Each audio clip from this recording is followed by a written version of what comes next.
शहर की चकाचौंध भरी आवाजाही से वो बाइक निकल रहा था। कल दिवाली होने की वजह से लोग की भीड़ खरीदारी करने निकली थी। लोगों ने अपने घरों के बाहर छोटे छोटे दीपक जलाए थे, पर चारों ओर फैले उस खुशी के माहौल से वो दिल में दर्द लेकर सब कुछ पीछे छोड़ते हुए जा रहा था। उसकी तेज रफ्तार मोटरसाइकिल अब गहरे अंधेरे से गुजरने वाली उस सुनसान सड़क पर चलने लगी। मोटरसाइकिल के हेडलाइट की रोशनी रात के घोप अंधेरे को चीरती हुई आगे बढ़ रही थी। शहर काफी पीछे छूट गया था। बाइक पर बैठा वो लड़का कुछ मायूस लग रहा था। शायद कोई बात थी जो उसे मन ही मन खाए जा रही थी। उसकी पीठ पर एक बैग लदी हुई थी। मोटरसाइकिल के तेजी से घूमने वाले पहियों की तरह उसके दिमाग में भी कहीं ऐसे ख्याल घूमते हुए उसे तकलीफ दे रहे थे। बीती उन घटनाओं का उसके दिल पर काफी गहरा असर हुआ था। अपने घर में बेड पर बेहोश पड़ी अंकिता को देखकर डॉक्टर ने कहा, देखिए उसकी सारी रिपोर्ट्स नॉर्मल है, फिर भी उसकी तकलीफ कम नहीं हो रही है। उसके पेट में जानलेवा दर्द हो रहा है, मतलब ऐसा उसका कहना है। उसे अस्पताल में भर्ती कराना होगा ताकि हम जान सके कि उसे हो क्या रहा है, या कोई दिमागी बीमारी है। डॉक्टर की बात सुनकर माँ बाप की तरह अंकिता के बेड के पास खड़ा वो भी परेशान हो गया। गाड़ी की रफ्तार जरा भी कम किए बगैर वो उस खाली पड़ी सुनसान सड़क से गुजरने लगा। उसकी आंखें नम हो गई थी। अपनी केबिन के अंदर कुर्सी पर बैठे डॉक्टर साहब ने सामने बैठे माँ बाप से कहा, हमने हर मुमकिन कोशिश करके देख लिया है, पर नतीजा आपके सामने है। डॉक्टर की तरफ देखकर माँ ने पूछा, आपने कहा था कि उसे अस्पताल में भर्ती करने के बाद कुछ पता चलेगा, पर उसकी हालत दिनों दिन बद से बदतर होती जा रही है। मेरे ख्याल से अंकिता को पागल खाने भेजना पड़ेगा।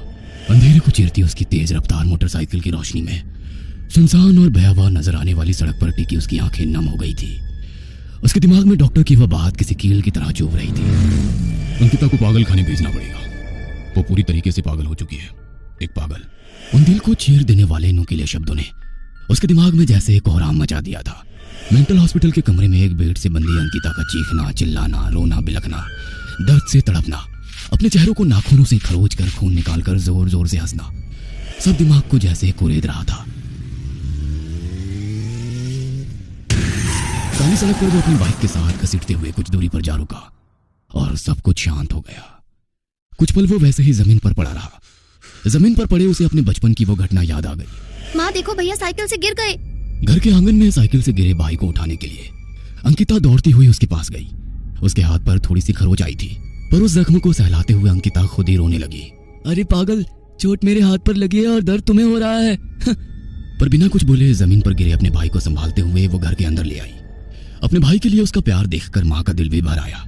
उस दिन अंकिता की नम आंखें अभी भी उसकी नजरों के सामने से हट नहीं रही थी। गाड़ी से गिरने की वजह से उसके जिस्म में काफी चोटें आई थी। खून निकल रहा था, दर्द हो रहा था, पर उसे संभालने के लिए आज उसकी बहन साथ नहीं थी। खुद को संभालते हुए वो खड़ा हो गया और उसने मुड़कर देखा तो कोई नहीं था। जैसे तैसे वो खड़ा हो गया और उसे कुछ याद आ गया। मेरी बैग। उसने जमीन पर चारों ओर नजरें घुमाकर देखा तो बैग सड़क के किनारे पड़ी थी और वहीं पास में अस्थियों का कलश। अस्थियों का कलश देखते ही उसकी आंखों से आंसू छलकने लगे और डॉक्टर की बात याद आ गई। उसकी हालत देखकर हमने उसे शॉक ट्रीटमेंट देने का फैसला किया है। उस पर माँ ने पूछा, मेरी बेटी काफी कमजोर हो चुकी है, आपके शॉक ट्रीटमेंट के बाद क्या वो जिंदा रह पाएगी? अपने आंसू पोंछकर उसने अस्थियों का कलश उठाया और बैग में रखकर दोबारा पीठ पर लाद दिया। जमीन पर पड़ी बाइक उठाकर दोबारा बाइक शुरू करने लगा, पर वो शुरू नहीं हो रही थी। वह किक मारने लगा, पर गाड़ी शुरू होने का नाम ही नहीं ले रही थी। क्या हुआ? देखो ना भैया, मेरी एक्टिवा स्टार्ट नहीं हो रही है। अंकिता लगातार स्टार्टर लगा रही थी। उसकी सहेली प्रिया और अंकिता दोनों फिल्म देखने जा रही थी। अपनी बहन के सिर पर हाथ रखते हुए उसने कहा, अरे पापा की परी, कभी इस माँ के मगरमच्छ का भी सुन लिया कर। कंपनी ने इस गाड़ी में किक भी दी है। तभी पीछे खड़े पापा ने जरा गुस्से आवाज में कहा, तुम्हारी वजह से मैं इसे जाने की इजाजत दे रहा हूँ, पर रात होने से पहले इसे घर आना होगा, वरना। पापा की तरफ देखते हुए उसने कहा, पापा अब वो छोटी बच्ची थोड़ी है, उसे भी अपनी जिंदगी जीने का हक है। कब तक हम उस पर अपने विचार थोपेंगे? लेकिन बाहर की दुनिया देख रहे हो ना, आजकल क्या क्या कानों पर पड़ रहा है, लोग किस हद तक जा रहे हैं, कितना खतरा है। पापा ये दुनिया हम लोगों से ही बनती है। जो लड़की मेरे लिए बहन है, किसी के लिए सिर्फ एक लड़की है तो किसी के लिए एक खूबसूरत जिस्म। सच कहूँ तो उन लोगों का डर उसके लिए सबसे बड़ा खतरा है, और मैं नहीं चाहता कि मेरी बहन को कोई डरपोक कहे।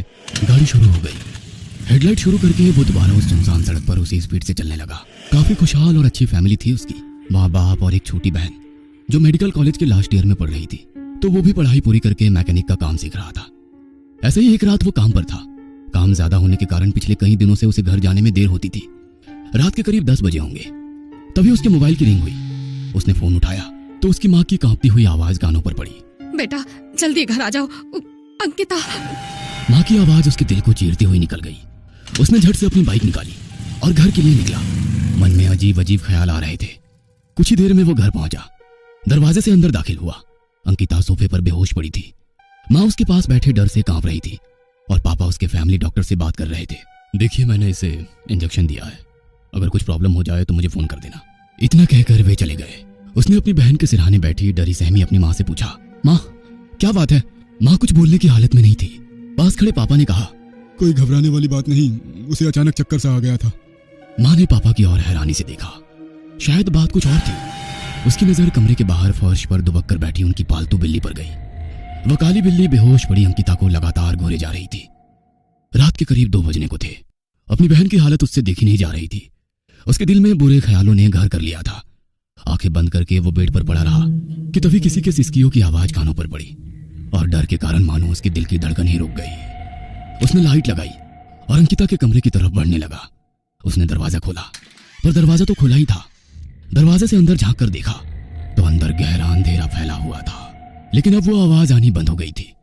उसने लाइट का बटन ऑन किया और पूरे कमरे में नजरें घुमाकर देखा। एक गहरा सन्नाटा चारों ओर पसरा हुआ था और अंकिता वह कमरे के कोने में खड़ी दीवार को अपने नाखूनों से कुरेद रही थी। कमर तक लंबे उसके खुले बाल बिल्कुल बेजान नजर आ रहे थे। अपने बेटे की आवाज सुनकर उसके माँ बाप भी कमरे के बाहर आकर खड़े हो गए थे। अंकिता अभी भी रोते हुए सिसकियां ले रही थी। खुद को संभालते हुए उसने अपनी बहन को आवाज दी, अंकिता क्या हुआ?